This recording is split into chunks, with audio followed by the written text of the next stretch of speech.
Forget everything Hollywood taught you about medieval battles.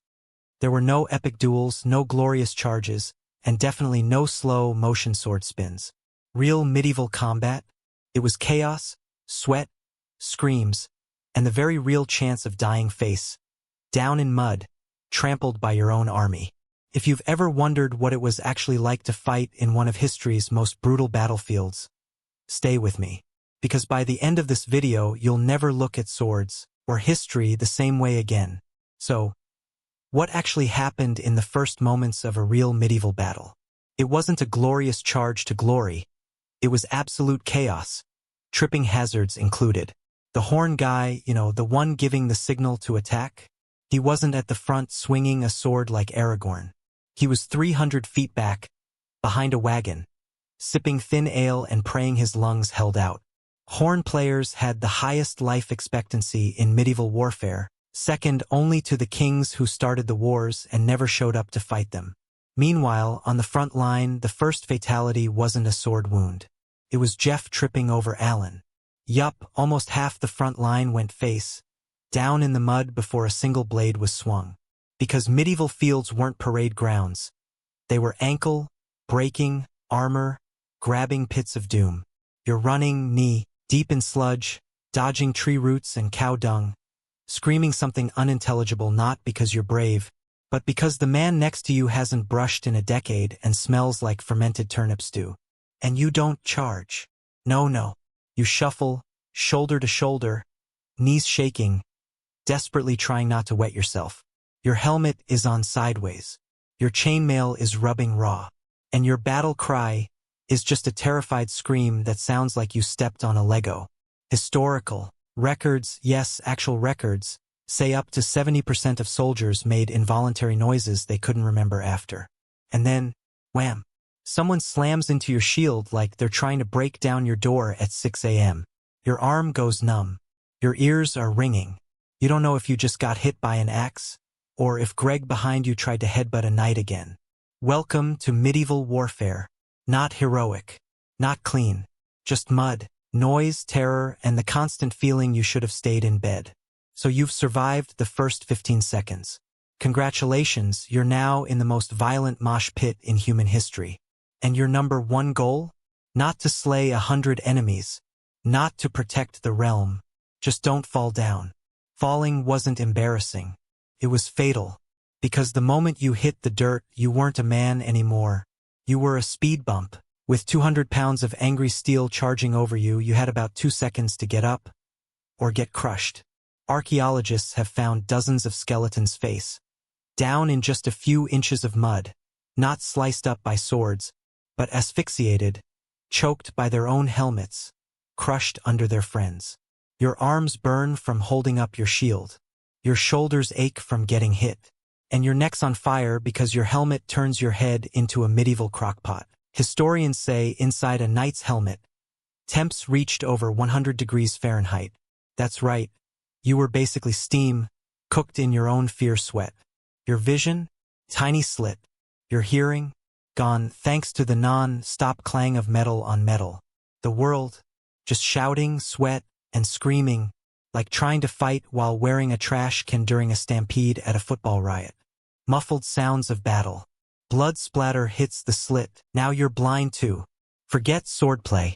You had about 6 inches of room to move your weapon. No dramatic arcs. No Hollywood duels. You jabbed forward like someone trying to poke their ex on a crowded subway. And here's the twist. Most kills? They didn't come from swords. They came from people falling and getting clubbed from behind. Honor? That died in the mud too. The real code was, if he's down, hit him again. Then maybe once more, for insurance. Next up, why knights didn't actually slash with swords, and why the deadliest move on the battlefield was literally called the murder stroke. Spoiler. It involves holding your sword backwards and treating it like a medieval sledgehammer. Forget honor. Forget chivalry. Forget everything you learned from watching The Last Duel or Braveheart. In real medieval combat, the most effective sword technique was to flip your weapon upside down and bash someone's head in like you were hammering fence posts. That's right, welcome to the world of the murder stroke. Technically called Half sorting. This brutal move had one job: crush armor. Not slash it, not pierce it, just straight up dent it into your bones. It was so common actual sword manuals from the 1400s show knights grabbing their blade like a baseball bat and swinging the hilt like a warhammer. Why?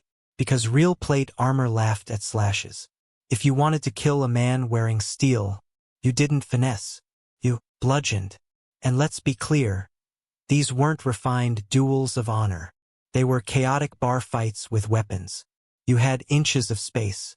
No room to twirl your blade like a ballerina. So you improvised.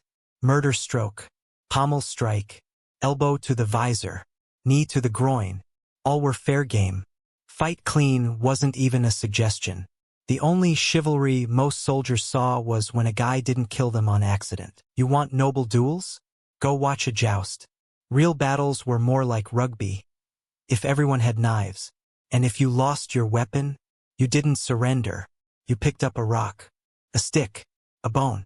There are historical records of men bludgeoning enemies to death with a femur. Because if it fits in your hand and breaks skulls, congratulations, it's a weapon now. The battlefield didn't reward bravery. It rewarded brutality. And the murder stroke? It wasn't just a tactic. It was a mindset. The moment you flipped that sword around, you weren't trying to fight. You were trying to end it. And just when you thought things couldn't get worse. In part 4, we dive into the sounds of war. No music. No drum beats. Just the shrieking orchestra of screams, metal, and the human mind unraveling in real time. You know what a medieval battlefield didn't sound like? Epic music. There were no choirs. No violins swelling as you swung your blade in slow motion. What it sounded like was a slaughterhouse inside a thunderstorm. The first thing you heard wasn't even the enemy. It was your comrades screaming. Not commands. Not strategy. Just screaming. Out of fear. Out of adrenaline. Or just to block out the noise in their own heads. According to modern combat studies, 70% of fighters make involuntary sounds they don't even remember. If you could translate those sounds, you'd get things like, "I'm gonna die. Mom, I'm sorry. Please let this be quick." But that was just the first layer. Over that came the clang of metal, the crunch of bone under a mace, the wet slap of muddy boots on bodies. If you've ever dropped a frozen roast onto tile, multiply that by 1,000 and you're getting close. And then there was breath. Medieval soldiers didn't wear gas masks. They wore wool, leather, and terror. The air was thick with sweat, blood, and the kind of breath that only comes from eating nothing but onions and fear for 3 weeks straight. You know how in movies, someone gives a heroic yell to rally the troops? In real battles, most commands were lost instantly. The guy yelling orders? Yeah, he was behind the line in a safe spot. Probably also the horn guy, who statistically had the highest life expectancy in the entire army. So what did you hear? People vomiting, shields cracking, friends crying for help you couldn't give. And worst of all, the sound of someone falling. Because in that chaos, it wasn't a thud. It was a wet splash in mud and blood, followed by the groan of boots trampling them alive. There was no rhythm, no structure. It was noise as violence. And inside your helmet, it echoed like you were trapped in a cauldron of metal and screaming. After a few minutes, your ears stopped noticing individual sounds. You heard one thing only: survive. You haven't heard anything yet. In part 5, we talk about the deadliest things on the battlefield that weren't swords. Spears, maces, and that one farmer with a shovel who did way too much damage. Let's talk about the things that actually killed people in medieval battles. It wasn't that perfectly balanced, jewel-encrusted sword you see in museums. It was the cheap stuff, the ugly stuff, the mass-produced pointy nightmares designed not for honor, but for crushing skulls and stabbing guts. If the battlefield was a game of rock, paper, scissors, swords were rock, axes were scissors, spears were the guy who just brought a shotgun. Reach? 6 to 9 feet. Cost? Dirt cheap. Training required? Just point it at the enemy. Spears were everywhere. Up to 70% of medieval soldiers carried them. Why? Because quantity beats finesse when you're trying not to die. But there's a catch. In tight spaces, spears were less weapon, more liability. One misstep and you jab your own friend in the thigh. Historical records mention dozens of friendly fire injuries from accidental stabs. Not from the enemy. From Steve behind you who tripped. Plate armor changed warfare. You couldn't just slash through it anymore. So medieval soldiers got creative. They stopped trying to cut you and started trying to turn your ribcage into soup, pudding, and still go to confession afterward. God's fine with blunt force trauma, apparently. Let's bust a myth. Swords were not the most common battlefield weapon. They were status symbols, not tools of mass destruction. A good sword could cost as much as a small house. Most peasants couldn't afford the sharpening, let alone the blade. And in battle, swords weren't elegant dueling weapons. You had 6 inches of space to work with, no wide arcs. No spinning peris. Just awkward jabbing, like stabbing someone with a fork on a crowded subway. In fact, the pommel, the heavy metal knob at the end, was often more useful than the blade. Soldiers used the murder stroke technique. Grip the sword by the blade and hammer with the handle. Because nothing says survival like reverse sorting a guy in the face. And then there were the real heroes of medieval chaos. Improvised weapons, flails, pitchforks, grain threshers, yes, even shovels. Peasant armies brought whatever they had. Because sometimes the only thing between you and death was your gardening tools. And it worked. Battle records show that up to 20% of soldiers used repurposed farm tools and racked up impressive kill counts. There's nothing glorious about dying by hoe, but it's efficient and deeply embarrassing. Bottom line? The best weapon in a medieval battle wasn't the prettiest. It was the one that broke bones, bent armor, and didn't get stuck in someone's ribcage. And if it could be made by a blacksmith in under an hour, even better. In Part 6, we look at what happened when these brutal weapons actually landed. Because medieval wounds weren't clean, they were infected, crushing, and horrifically permanent. You've heard of battle scars. Now meet the ones that ended bloodlines. If you think the worst part of a medieval battle was dying, you clearly haven't heard about what happened to the people who didn't. Because surviving a sword to the gut was less triumph of the will and more slow-motion horror show with no anesthesia. Armor helped, but not as much as you'd think. Chainmail could stop a sword, maybe once. After that, the rings folded into your flesh, creating a wound that screamed, "Am I protection or punishment?" Plate armor?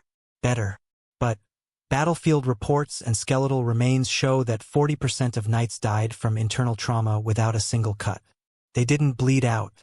Their bones just shattered inside the armor. Medieval armor, the original bubble wrap. Great until you pop it. You've got about 10 pints of blood. Lose 2? You're dizzy. Lose 4? You're on the ground. Lose 6? You're done. And in medieval combat, a deep cut to the thigh or neck could drain you in minutes. One knight reportedly fought for 3 minutes after a halberd took off his arm, before collapsing mid-swing. In movies, people fight with arrows in their guts. In reality, you'd faint before you got the second dramatic line out. Let's say your skin's intact. Your organs? Not so lucky. Mace to the chest? Ruptured heart. Axe to the helmet? Brain bruise. Shield bash? Cracked ribs and punctured lung. Medieval medicine had a term for it. He was fine. Then he died. No visible wound. Just bleeding inside. Nothing to stitch. Just hope you don't drown in your own lungs. Micro wounds, major consequences. Some of the worst pain came from tiny injuries. Splinters from shattered shields. Teeth knocked out by a punch through the visor. Finger crushed between 2 shields, now black, swelling, infected. A single scratch could be a death sentence. Because medieval battlefields didn't have medics. They had belts for tourniquets and hot daggers for cauterization. One soldier described having his wound burned shut with an iron poker. It smelled like cooked meat and sin. If the blade didn't kill you, bacteria did. No sterilization. No antibiotics.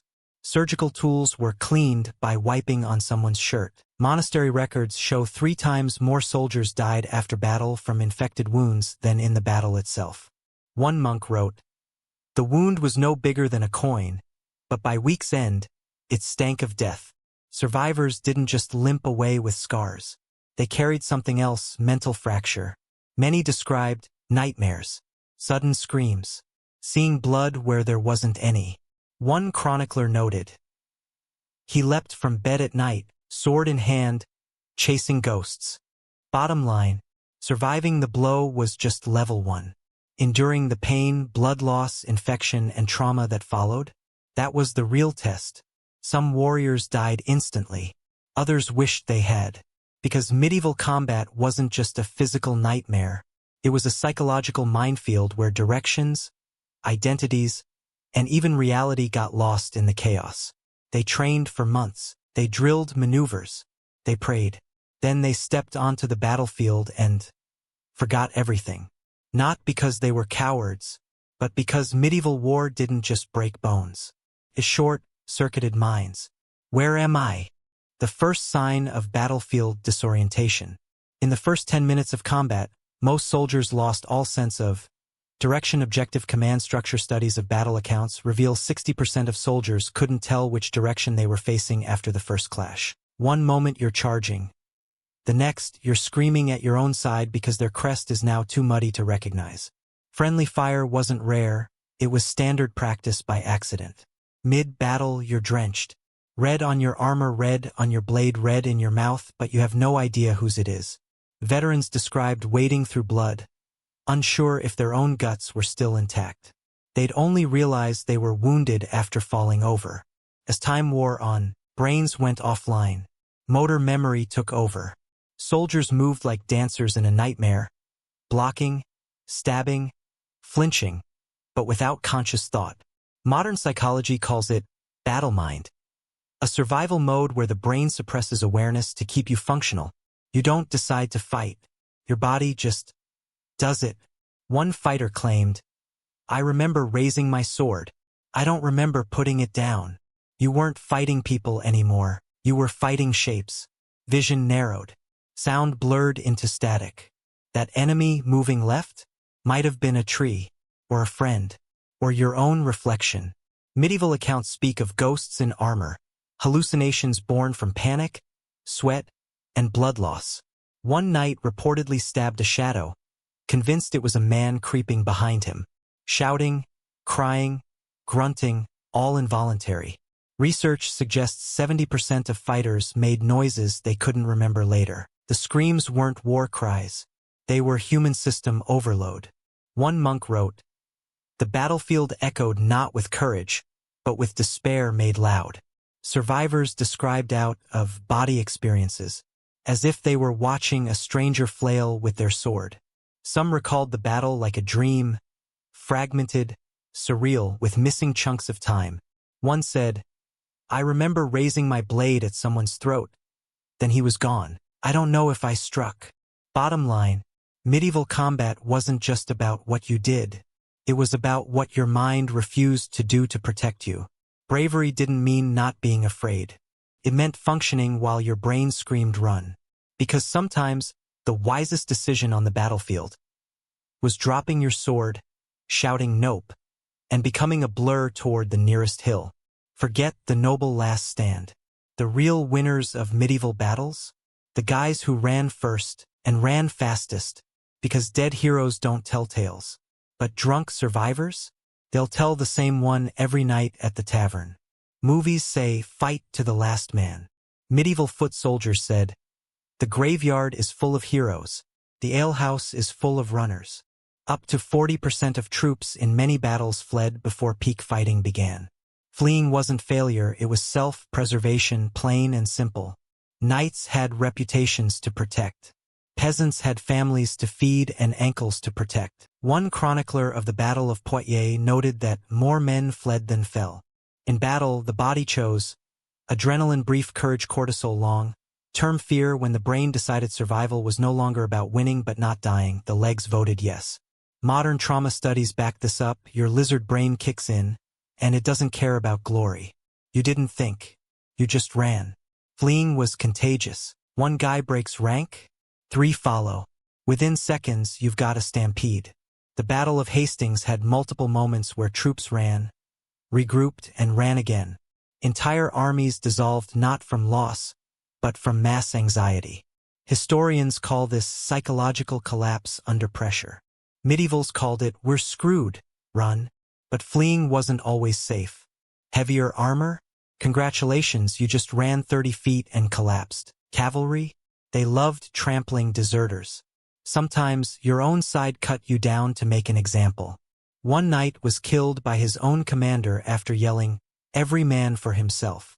Another tried hiding inside a dead horse. He lived, and presumably smelled awful forever. Bottom line, running wasn't cowardice, it was a survival tactic. A brilliant one, because in medieval warfare you had three options. Die nobly, die stupidly, live messily. The survivors weren't the boldest. They were the most adaptable. So if you ever travel to the 13th century and hear the horn of battle, don't draw your sword. Look for the nearest hill and start warming up those calves. Because if you survived, you didn't get glory. You got mud in your boots, someone else's blood on your shirt, and maybe, just maybe, a slightly better pair of shoes from the dead guy next to you. You survived the chaos. You're not dead. Congratulations, that's medieval victory. No medals. No triumphant speeches. Just the awkward realization that your leg's bleeding and your pants aren't yours anymore. Winning meant standing. Forget what movies told you. No flags waving gloriously in the wind.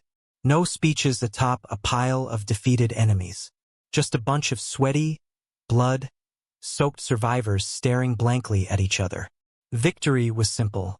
You were still breathing, hopefully on your own legs. Medieval soldiers didn't cheer, they collapsed. Once the fighting stopped, things got morbidly practical. Check for wounds. Strip the dead. Even boots were scavenged. Armor was prime loot. Didn't matter whose side you were on. Dead is dead. Look for missing friends. Start drinking. Heavily. One English chronicler wrote that after a major battle, survivors drank for 3 days without pause. Mostly to forget the smell. Field hospitals? More like field guesswork. If you were wounded, your choices were hope it clots. Find a guy with a hot knife. Pray. Hospitals were tents full of straw, moaning men, and about a 30 to 50% chance of dying anyway. Sterilization? Never heard of her. Success meant you didn't lose both legs. And the mental scars? You didn't talk about it. You just drank and hoped the dreams wouldn't come.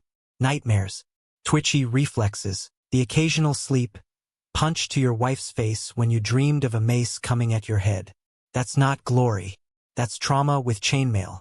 Bottom line, victory didn't feel victorious.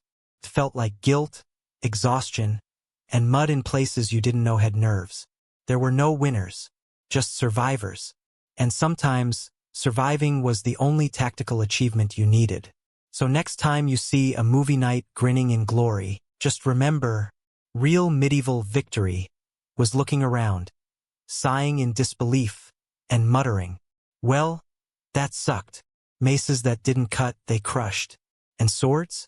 More expensive than your horse, your house, and your future. Hollywood wants you to think medieval warriors marched into battle with legendary swords passed down through bloodlines. Reality check. Most were holding a stick with a pointy bit, hoping it didn't break before their nerve did. Let's unpack the arsenal of pain. Not what movies show, but what actually tore through the mud, meat, and mayhem of the medieval battlefield. The axe for chopping wood and ribs. Axes were the blue-collar MVPs of medieval war. Cheap, easy to use, required zero finesse. Just swing hard and pray. Axes didn't cut, they hacked, through armor, bone, and pride. Downside? They got stuck. Once you buried an axe in someone's chest, good luck yanking it out while his buddies charged you. Battlefield finds show broken axe handles still lodged in rib cages. The medieval equivalent of a dropped phone in a porta-potty. You could try to retrieve it, but should you? Swords weren't common. Too expensive. Too delicate. Too likely to snap mid-swing and leave you holding a very expensive butter knife. A good sword cost as much as a small house. Knights had them. Everyone else dreamed of affording one. And in battle, you didn't swing like a fencing champion. You jabbed, stabbed, or if things got tight, used the pommel like a hammer. It wasn't art. It was survival. Enter the bone crushers. As armor improved, slicing stopped working. Maces didn't slice. They collapsed. Like your dreams after a group project. A mace could smash ribs without breaking skin. Perfect for religious nights, you didn't shed blood, just liquefied organs. Monks with maces. I didn't stab him, Your Holiness. I just turned his lungs into soup. Spears were everywhere. Cheap to make. Easy to train with. Effective from 6 feet away. Dangerous in tight spaces. Especially to your own guys. Over 70% of infantry likely used a spear or variation of it. But in a crush of bodies, that 6-foot reach turns into 6 feet of awkward poking. Many medieval fighters got stabbed in the back. By their friends. Literally. Pitchforks. Flails. Shovels. If it had a handle, peasants sharpened it and hoped for the best. Flails, for example, were grain threshers repurposed for skull threshing. And yes, some men died by shovel. Which is horrifying and a little humiliating. Bottom line, medieval weapons weren't symbols. They were tools of brutality. They weren't designed for balance. They were made to maim, crush, and terrify. Many broke mid-battle. Some worked too well. And none of them gave you plot armor. When the dust cleared, it didn't matter what you fought with. Only that you were still holding something sharp and still breathing. Because once steel met flesh, the real horror began.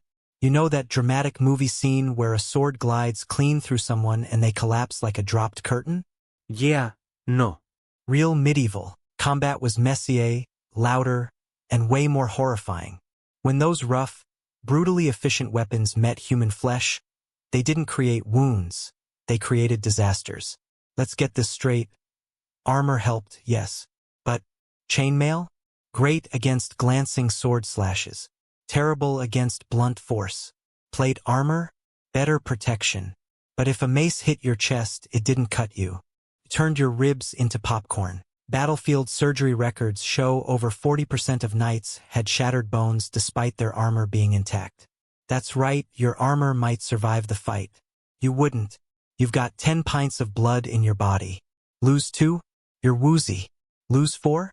You're unconscious. Lose 6? You're dead. In under 5 minutes. Most fatal wounds weren't spectacular. They were efficient. A deep slice to the thigh artery could kill faster than a sword to the chest. And the scariest part? You didn't always know you were bleeding. Fighters report swinging weapons 1 second, collapsing the next, confused why the ground came up so fast. A mace or war hammer didn't leave elegant wounds. It ruptured livers, cracked skulls, and pulped brains, without breaking skin. This is what medieval surgeons called the "he was fine, then he dropped" syndrome. No bleeding. Just organ soup on the inside. Add in concussions, broken spines, and helmets that cooked your brain in the heat, and you've got soldiers dying before even swinging their weapon. Swords didn't slice people in half. They bent, jammed, and tore. Half the time, the blade got caught in bone or mail. Spears, meanwhile, punched holes like an angry sewing needle. And guess what? Spear wounds bled like taps. One well-placed stab to the abdomen, and that's it, game over. Not from the stab. From the infection that followed 3 days later. The real death blow came days later.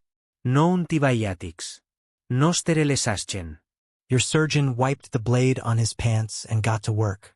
Monastery records show 3x as many soldiers died after battle than during it. From gangrene to fevered pus fountains, even the smallest cut could kill you slower than any axe. The bottom line, medieval weapons were ugly, brutal, and terrifying because they were effective. They weren't meant for duels. They were made to crush, pierce, tear, and traumatize. Forget Hollywood. Real battle wounds didn't just scar the body, they rewired the brain. Because once the weapons stopped swinging, the nightmares began. Want to know what trauma looked like before anyone knew the word trauma? Strap in, it's about to get psychological. The weapons were terrifying. The wounds were horrifying. But what came after the battle? That was the part nobody talked about.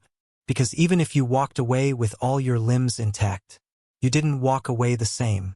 After just 10 minutes in combat, Many medieval fighters lost all sense of direction, spinning to face threats from all sides, limited visibility through helmet slits, deafening noise that erased commands. Contemporary accounts reveal over 60% of soldiers didn't know which way their army was facing after the first clash. Some battles ended with both sides accidentally retreating in opposite directions. The world's most violent game of you first. Medieval armies wore colors and badges, which were quickly covered in mud, blood, and fierce sweat. In the chaos, people struck down their own allies. Battle of Toten, 1461, up to 1 in 10 casualties were friendly fire. That's right, medieval team killing was not just a video game phenomenon. Battle turned you into a walking abstract painting. You were soaked in red, but couldn't tell if it was yours, your enemies, or the guy you trampled 10 seconds ago. Many fighters didn't even know they were mortally wounded until their legs gave out. After a while, your brain stopped making decisions. Modern psychology calls this battle mind. The body acts, the mind dissociates. You moved on muscle memory. You struck at shapes. You screamed without knowing why. Survivors often said they had no memory of what they did. Their body fought. Their mind watched from outside. In medieval combat, time broke down. Some remembered 5 minutes that felt like 5 hours. Others swore the whole battle lasted a blink. Psychologists call this temporal distortion, a common symptom of trauma. It wasn't just exhausting. It was like fighting inside a nightmare you couldn't wake up from. PTSD didn't have a diagnosis in the 13th century, but its symptoms? Everywhere. Survivors waking up screaming, avoiding sounds of metal or thunder, punching the air in their sleep. One chronicler noted, "Veterans wander as though hunted by devils no one else sees." That's PTSD 600 years early. The bottom line, medieval battles didn't end when the swords stopped swinging. The bruises healed. The armor was polished. But the nightmares? They kept coming. If you think ancient warriors were heartless killing machines, think again. They bled. They cried. They cracked just like anyone else would. And the battlefield followed them home, because sometimes the bravest thing wasn't staying. It was knowing when to run like hell. In Hollywood, the brave make a last stand. In reality, the smart made a sharp exit. Because on a medieval battlefield, when things turned ugly, and they always did, running away wasn't cowardice. It was survival instinct. And it kicked in faster than a warhorse on fire. Let's be honest. Most soldiers didn't want to die gloriously for a noble's land dispute. They wanted to stay alive, avoid infection, and, ideally, drink again at their village tavern. Battlefield records show that up to 40% of medieval armies fled before the fighting reached its bloodiest. These weren't cowards. They were realists with dependents. This was a real peasant saying. Another one, "The tavern is full of runners." Let that sink in. The men who lived to tell the story. They were smart enough to run when the odds turned bad. It wasn't about shame. It was about seeing another sunrise. Once a few people broke ranks, it spread like fire through dry hay. Shields dropped. Orders ignored. Entire formations collapsed in seconds. The Battle of Hastings? Saxon lines broke and ran multiple times before collapsing. Some came back. Most didn't. Running wasn't the only escape plan. Survivors played dead, hid under corpses, or wedged themselves into ditches. One French soldier survived Agincourt by crawling inside a dead horse and lying still for hours. Is it gross? Absolutely. Is it genius? Also yes. Knights had a slight problem when it came to fleeing. They were wearing 60+ lbs of metal. Many were caught simply because they couldn't run fast or far. Try sprinting in a portable oven and see how long you last. Some threw off helmets mid-retreat. Others ditched weapons. They ran for safety, not style points. Here's the catch. Running wasn't always safe. You might be struck down by your own comrades for desertion. Some commanders posted troops behind the lines to encourage courage with pointy weapons. So running was a gamble. But staying? Almost certainly a death sentence. The bottom line, history remembers the brave last stand. But most survivors remember something else. The moment they turned and ran and lived. They weren't cowards. They were tactical escape artists. and they gave the middle finger to death with muddy boots and zero shame.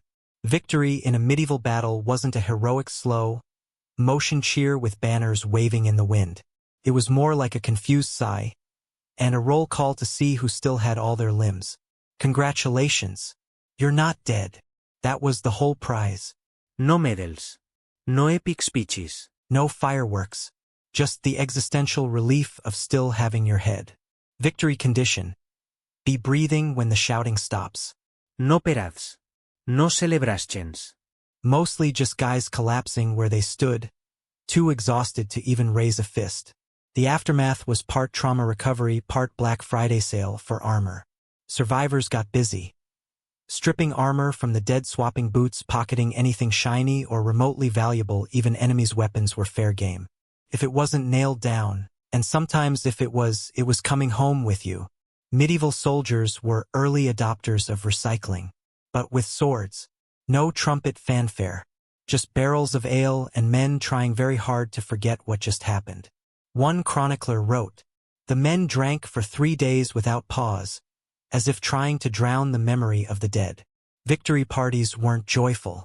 They were more like group therapy with mead. Wounded? Hope you like your odds. Medieval field hospitals had 2 categories. Might live, probably won't. Surgical instruments were rarely cleaned. Wounds were closed with fire or prayer, whichever was closer. Mortality rate after battle wounds? 25 to 50%. It wasn't the sword that killed most men. It was infection, gangrene, or the medieval equivalent of "he was fine yesterday." Survivors didn't sleep well. Sudden twitches from phantom strikes, screaming in dreams, black eyes for spouses from reflex punches. Nothing says warrior like flinching at shadows and apologizing to your sheep. Post-battle trauma was real. They didn't call it PTSD, but they lived it. No one cleaned the fields. Corpses rotted. Helmets rusted on sticks. And bits of metal surfaced centuries later in farmers' plows and archaeologists' hands. What we call historic site was just a mass grave for most survivors. The bottom line, victory wasn't cinematic. It was muddy, miserable, and sometimes literally a matter of crawling into a dead horse and waiting. So if anyone says medieval combat was glorious, ask them, glorious like trench foot and trauma? Because in truth, the only real winners were the ones who never had to fight. We started with blood, steel, and screaming. Now we end with silence and the truth. Medieval wars weren't about honor. They were about power. They weren't noble. They were brutal math problems, where soldiers were the expendable variables. Their stories didn't survive. Their bodies disappeared beneath the mud. And the only record of their existence is a bent sword, a shattered skull, or a rusted brooch dug up centuries later. These men didn't die for glory. They died because they were told to. Kings got the songs. Knights got the tapestries. Peasants got the plague. And maybe a shallow grave if someone remembered to dig one.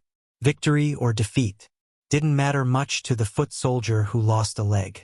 Whether the banner flew red or blue, the field always turned brown. It was an economic machine, a political strategy, a meat grinder, and medieval battlefields were the spreadsheets of suffering. Line 1, 3,000 men. Line 2, 2,200 dead. Line 3, a king gets more land. The real cost? It wasn't the broken weapons.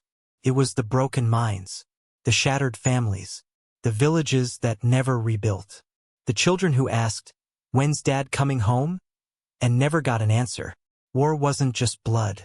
It was absence. The bottom line, real medieval war wasn't glorious. It was survival, barely. No matter what movies told you, no matter what legends claim, the battlefield didn't make heroes. It made ghosts. If you've watched this far, you now know what few history books will say outright. Medieval war wasn't cinematic. It was chaos, confusion, and the cruelest kind of normal. Next time you see a knight in shining armor, remember, he probably didn't shine for long. Stay curious, stay skeptical, and maybe stay out of hand to hand combat.